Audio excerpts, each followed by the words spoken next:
Sir வணக்கம். இப்போ விஜய் அவர்கள் கட்சி ஆரம்பிச்சு முதல் மாநாடுலாம் நடத்தி முடிச்சிருக்காங்க. இப்போ அவரோட அரசியல் பாதை உங்களோட பார்வையில் சொல்லுங்க சார். அவரு ஓட்ட உடைப்பாரு. அவரு ஒரு சில கட்சியோட ஓட்ட உடைப்பாரு. அவருக்கு ஓட்டு வங்கி வரும், ஆனா ஜெயிக்க முடியாது. ஓட்டு வங்கி வரும், ஓட்டு கடுமையான ஓட்டு வங்கி வரும். அது ஒரு பெரிய கட்சிக்கு ஒரு லாஸ் வரும். அதிமுகவுக்கோ திமுகவுக்கோ ஒரு லாஸ் வரும். Okay sir. இப்போ வரப்போற சட்டமன்ற எலெக்ஷனுக்கு எந்தெந்த கட்சியெல்லாம் கூட்டணி அமைச்சா பெஸ்டா இருக்கும்னு நீங்க நினைக்கிறீங்க? கூட்டணி ஏடிஎம்கேட ஏதாவது அது எந்த கூட்டணி எதுன்னு சொல்ல முடியாது. ஏடிஎம்கேட ஒரு வலுவான கூட்டணி ஒன்று சேர்ந்ததுன்னா அதுக்கு வின் பண்றதுக்கு வாய்ப்பு நிறைய. அதான் இப்போ அந்த ஏடிஎம்கேட என்னென்ன கட்சியெல்லாம் கூட்டணி அமைச்சா பெஸ்டா இருக்கும் அப்படின்னு சொல்லிட்டு நாம் தமிழர் கட்சி சேரலாம், அல்லது நாம் தமிழர் கட்சியை விட்டுட்டு பிஜேபி சேர்ந்தாலே அவங்களுக்கு ஸ்ட்ரென்த் தான்.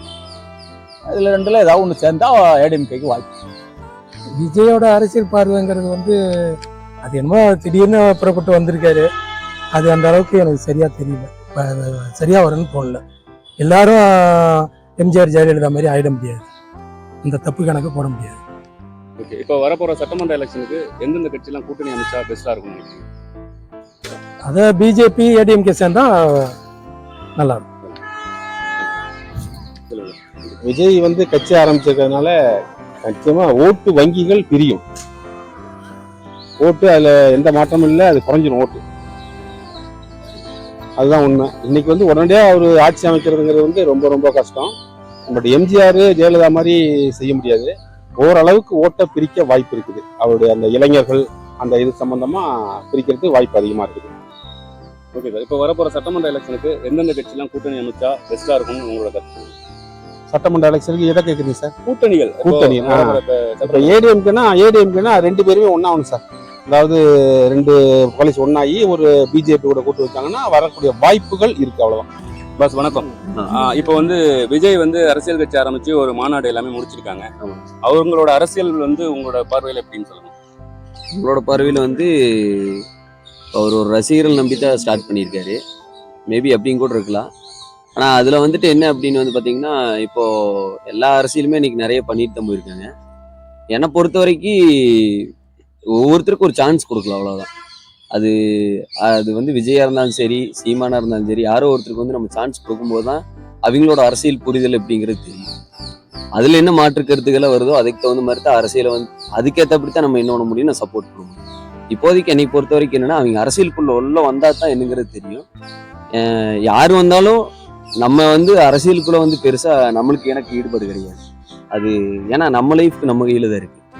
அதனால நம்ம அதுக்கு பெருசா எந்த ஒரு அதுக்கான ரெஸ்பான்ஸ் எங்கிட்ட நீங்க எதிர்பார்க்கறது பெரிய ஒரு இது இல்லை. ஓகே. இன்னொரு கொஸ்டின். இப்போ வர போற சட்டமன்ற எலெக்ஷனுக்கு எந்தெந்த கட்சியெல்லாம் கூட்டணி அமைச்சா பெஸ்டா இருக்கும்னு நினைக்கிறீங்க? அதான் சொல்றேன் பாருங்களேன். இப்போ டிஎம்கே பத்தி நம்மளுக்கு தெரியும், ஏடிஎம்கே எப்படி போயிட்டு இருக்குன்னு தெரியும்.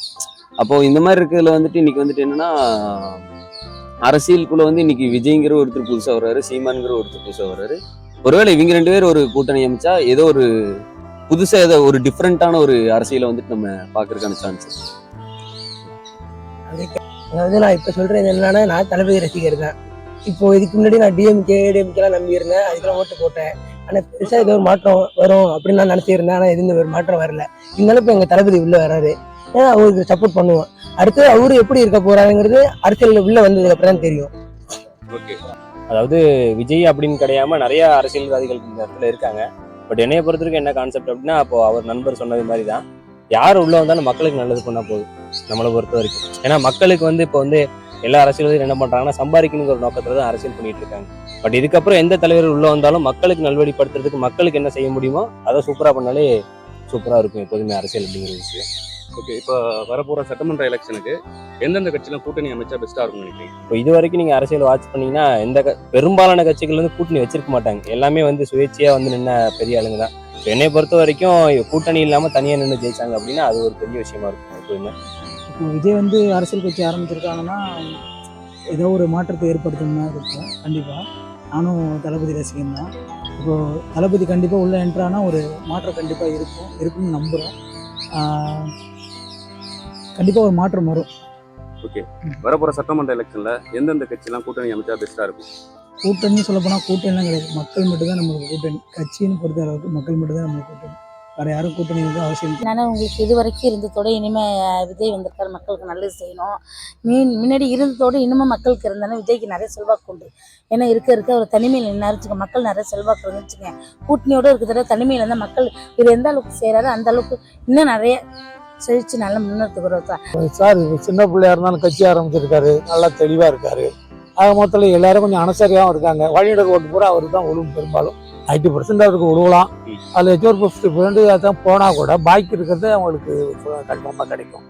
அதே மாதிரி கூட்டணி அவர் சேர்த்தா முதல்வராகவும் வரலாம், துணை முதல்வராகவும் வரலாம். ஆனால் ஆளுங்கட்சி இருக்கிற இருக்க சூழ்நிலைக்கு நிர்வாகம் சரியில்லை. அது எங்களுடைய கணிப்பு, மக்களுடைய கணிப்பும் இருக்கலாம்னு நினைக்கிறேன். வயசு எனக்கு 72 ஆகுது. என்னுடைய கணிப்புல அரசியல் வாழ்க்கையில நல்லாரையும் கண்ணால் பார்த்துருக்குறேன். அதனால தெளிவாக அவர் இருந்தாருன்னா இன்னைக்கு இருக்க கால சூழ்நிலைக்கு ஆட்சி அமைக்கிறதுக்கு நல்ல வாய்ப்பு கிடைக்கும். புதுசாக உள்ளவங்களும் ஆட்சி அமைக்கலாம். ஓகே, இப்போ வரப்போற சட்டமன்ற எலெக்ஷனுக்கு யாரெல்லாம் கூட்டணி சேர்ந்தா நல்லா இருக்கும்? ஒரு என்னன்னு கேட்டிங்கன்னா விஜயகாந்த் கட்சி ஒன்று, அதிமுக, விஜய் கட்சி, இவங்க எல்லாம் சேர்ந்து பாக்கி இருக்கிற துணை கட்சிகள் ஏதாவது சேர்ந்தால் தனித்து நின்று ஜெயிக்கிறதுக்கு நிறைய வாய்ப்பு இருக்கு. அவர் அரசியலுக்கு வந்திருக்காருங்கும் போது அவருக்கு வந்து இடம் கொடுக்கறது நல்லது. மற்றபடி அவர் வந்து இந்த வாட்டி வந்தால் எப்படி இருக்குன்னு மக்கள் வந்து தீர்மானிக்கிறத பொறுத்து தான் இருக்கு. அவர் மக்களுக்கு செய்வாரா செய்ய மாட்டாரா அப்படின்னு சொல்லி இனிமேல் தான் தெரியும் நம்ம. அதனால் அவர் வர்றது வந்து எந்த ஆட்சிபாலும் கிடையாது. அவர் இப்போ தான் வந்திருக்காரு அரசியலுக்கு தமிழ்நாட்டில். 2026 ஒரு 5% வேணா ஓட்டு வாங்கலாம். அந்தளவு ஆட்சி அமைக்கிறது அவர் தலைமையில் ஆட்சி அமைக்க கஷ்டமான சூழ்நிலை. மறுபடியும் பார்த்தீங்கன்னா இப்போ உள்ள சூழ்நிலையில் திராவிட முன்னேற்ற கழகம் மறுபடியும் ஆட்சி அமைப்பாருன்னு நினைக்கிறேன். ஸ்டாலின் ஆட்சி அமைப்பாரு. இவர் தலைமையிலான கூட்டணி சொல்றாரு, என்ன இவர் நிர்ணயிக்கவே இல்லை. இவ்வளவு சதவீதம் நிர்ணயிக்கல. இவர் தலைமையிலான கூட்டணி போறது வாய்ப்பு கம்மி தான். ஏன்னா ஒரு பண்ணலாம், இவர் ஏடிஎம்கே சார்பா கூட்டணிக்கு போனா ஏதோ இவருக்கு ஒரு கவுண்டிங் வேணா வரலாம், அசம்பிளிக்குள்ள போகலாம், அவ்வளவுதான். இப்போ வரப்போற சட்டமன்ற எலெக்ஷனுக்கு வந்து எந்தெந்த கட்சியெல்லாம் கூட்டணி அமைச்சா பெஸ்டா இருக்கும்னு நினைக்கிறீங்க? இப்போ உள்ள திமுக வந்து அப்படியே கூட்டணி மறுபடியும் தொடரதுன்னு நினைக்கிறேன். மறுபடியும் ஏடிஎம்கேல கூட்டணி அவ்வளவு வலுவா சேருமா என்பது கஷ்டம். இல்ல, அது என்னென்னலாம் உங்களோட கருத்து என்ன கேட்குறோன்னா, இந்த ஏடிஎம்கேல இந்த கட்சியெல்லாம் கூட்டணி அமைச்சா பெஸ்டா இருக்கும் அப்படின்னு நீங்க சொல்லலாம்ல.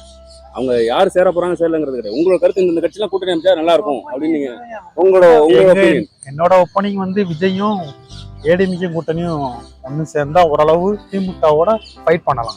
அவர் அரசியல் பார்வை வந்து விஜய் வந்து நல்லா நடத்தும் தான் எதிர்பார்த்தாரு. அவர் வந்து கூட்டணியும் கூப்பிடுறாரு, இல்லை தனிச்சு நின்று ஜெயிக்கலாம்னு நினைக்கிறாரு. ஜெயிச்சா நல்லதுதான். இப்போ வரப்போற சட்டமன்ற எலெக்ஷனுக்கு வந்து எந்தெந்த கட்சியெல்லாம் கூட்டணி அமைச்சா பெஸ்டா இருக்கும்னு நினைக்கிறீங்க? எந்த கட்சியும் அவர் வந்து அவருக்கு இல்ல, சாதாரணமா இப்ப வந்து எந்தெந்த கட்சியெல்லாம் கூட்டணி அமைச்சா பெஸ்டா இருக்கணும் அப்படின்னு சொல்லிட்டு உங்களோட சொந்த கருத்து சொல்லலாம். என்னோட சொந்த கருத்து வந்து என்ன, ஏடிஎம்கே இருக்கலாம், ஏடிஎம்கேட கூட்டு சேர்ந்து இது பண்ணலாம். இது பாட்டாளி மக்கள் கட்சி அந்த இதோட கூட்டி சேர்ந்து இது பண்ணலாம். சொல்லுங்க. வணக்கம். இப்போ வந்து விஜய் அவர்கள் வந்து கட்சி ஆரம்பிச்சு முதல் மாநாடு எல்லாம் முடிச்சு அரசியல் போயிட்டு இருக்கு. அவரோட அரசியல் பாதை வந்து உங்களோட பார்வையில் என்னன்னு சொல்லுங்க. ஸோ விஜய் வந்து ரசிகர்களை தொண்டராக்கி தான் வந்திருக்காங்க. மேக்ஸிமம் வந்து இளைஞர் படை மட்டும்தான் அதிகம். எல்லாரோடையும் கம்பேர் பண்ணி பார்க்கும்போது இளைஞர் படை ரொம்ப அதிகமாக இருக்குது. அது வெற்றி வாய்ப்புங்கிறது வந்து போடுற எஃபோர்ட்டை பொறுத்து தான் இருக்குது. கூட்டணி அமைச்சா வாய்ப்பு இருக்குது. இப்போ வரப்போற சட்டமன்ற எலெக்ஷனுக்கு எந்தெந்த கட்சியெல்லாம் கூட்டணி அமைச்சா பெஸ்ட்டாக இருக்கும்? ஸோ ஆல்ரெடி திமுக வந்து அலைன்ஸில் தான் இருக்குது. சீமான் நாம் தமிழர் கட்சி வந்து அலைன்ஸ் வச்சா கடுமையான போட்டி கொடுத்த வாய்ப்பு. ஓகே, யாரு சீமான் வந்து யாரோட விஜயோட இருக்கும்போது திமுகவுக்கும் கொஞ்சம் ஓட்டிங்ல வந்து ரொம்ப இதாக இருக்கும். ஏடிஎம்கே பாஜக இவங்களும் இணைஞ்சாலும் வாய்ப்பு இருக்கான்னு இப்போ ஆல்ரெடி பிரிஞ்சிருக்காங்க. ஸோ அது வந்து ஒன்றா இருந்தால் அதுக்கும் வந்து டஃப் இருக்கிற மாதிரி இருக்குது. அதுலேருந்து பாதி பேர் பிரிஞ்சு வந்திருக்காங்க. வரத்துக்கு வாய்ப்பு நிறையவே இருக்குது. அப்படி இருக்கும் போது கடுமையான வாய்ப்பு இருக்குது. சீமான் விஜய் பிஜேபி இருந்தால் நல்லா இருக்கும், நான் இருக்க மாட்டாங்க வந்து விஜய் அவர்கள் வந்து அரசியல் கட்சி ஆரம்பிச்சு முதல் மாநாடு எல்லாம் நடத்தி இப்போ அரசியல் கட்சி போயிட்டு இருக்கு. அவரோட அரசியல் பாதை வந்து உங்களோட பார்வையில் எப்படிங்க? எதிர்காலம் நல்லா இருக்கு. அவர் தனியானாலே நல்லா ஜெயிப்பார். இப்போ வரப்போற சட்டமன்ற எலெக்ஷனுக்கு எந்தெந்த கட்சிகள்லாம் கூட்டணி அமைச்சா பெஸ்டா இருக்கும்னு நினைக்கிறேன்? எடப்பாடி விஜய் 2 பேரும் வச்சாலும் நல்லா இருக்கும். என்னை பொறுத்தவரைக்கும் விஜயும் எடப்பாடியும் செஞ்சாலே போதும். அந்த மாதிரி இருக்கும்.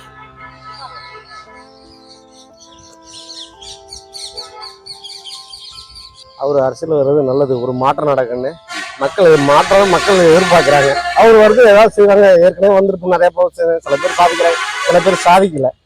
அவர் வந்தால் ஏதாவது புதிய முயற்சி எடுப்பாங்கன்னு நினைக்கிறாங்க.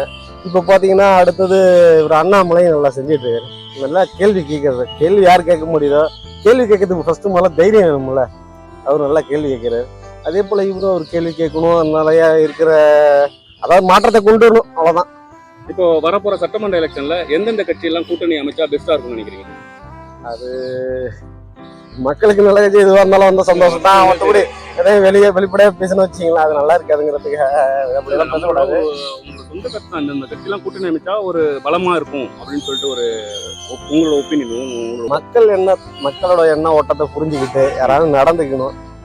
மக்களுக்கே தெரியும் இப்போ உள்ளது எப்படி, போனது எப்படி இப்போ உள்ள நிலைமை எல்லாரும் சொல்லி தெரியணும். அதெல்லாம் இல்லை, வந்து மக்களுக்கு கொஞ்சம் மாற்றம் இருக்குன்னு எதிர்பார்க்குறாங்க. வணக்கம். இப்போ வந்து நம்ம விஜய் அவர்கள் வந்து அரசியல் கட்சி ஆரம்பிச்சு இப்போ முதல் மாநாடுலாம் நடத்தி அரசியல் போயிட்டு இருக்கு. இப்போ அவரோட அரசியல் பாதை வந்து உங்களோட பார்வையில் எப்படின்னு சொல்லுங்க. அவர் அரசியல் கட்சி ஆரம்பிச்சு வந்து சரியான நேரத்தில் தான் ஆரம்பிச்சிருக்காரு. அவருக்கு வெற்றி வாய்ப்பு பிரகாசமாக தான் இருக்கும். அதாவது வெற்றி அடையாட்டினாலும் ஓட்டுக்களை நிறையா பிரிக்கிறதுக்கு வாய்ப்பு இருக்குது. அவர் ஏடிஎம்கேயோட கூட்டணி சேர்ந்தால் அவர் வாய்ப்பு இருக்குது. ஏடிஎம்கேயோட கூட்டணி சேர்ந்தால் ஒரு சீட்டு அவரே ஒரு 30 சீட்டு கிட்ட ஜெயிக்கிறதுக்கு வாய்ப்பு இருக்குது. அவங்க கூட்டணி ஆட்சி அமைக்கிறதுக்கும் வாய்ப்பு இருக்குது ஏடிஎம்கேயோட சேர்ந்தா. அவர் அரசியலுக்கு வந்தது வந்து சீமானுக்கு பெரிய பாதிப்பாக தான் இருக்கும். இன்னொன்று அவர் அரசியலுக்கு வந்தது டிஎம்கேவுக்கும் பெரிய பாதிப்பாக தான் இருக்கும். இப்போ வரப்போற சட்டமன்ற எலெக்ஷன்ல பாத்தீங்க அப்படின்னா எந்தெந்த கட்சிகள்லாம் கூட்டணி அமைச்சா பெஸ்டா இருக்கும்னு நினைக்கிறீங்க? ஏடிஎம்கே, டிவிகே இளைய தளபதி, தேமுதிக, பிஜேபி. நான் கேட்கறேன் மேடம். இப்போ வந்து விஜய் அவர்கள் வந்து அரசியல் கட்சி ஆரம்பிச்சிருக்காங்க. அவரோட அரசியல் பாதை வந்து உங்களோட பார்வை என்னன்னு சொல்லுங்க. விஜய் வந்தா நல்லா இருக்கும் அப்படின்னு தோணுது. அவங்க வந்து பெட்டரா பண்ணுவாங்க அப்படின்னு தோணுது. இப்ப இருக்கிற அரசியலை விட அவங்க வந்து நிறைய மாற்றங்கள் வரும் அப்படின்னு எதிர்பார்க்குறோம்.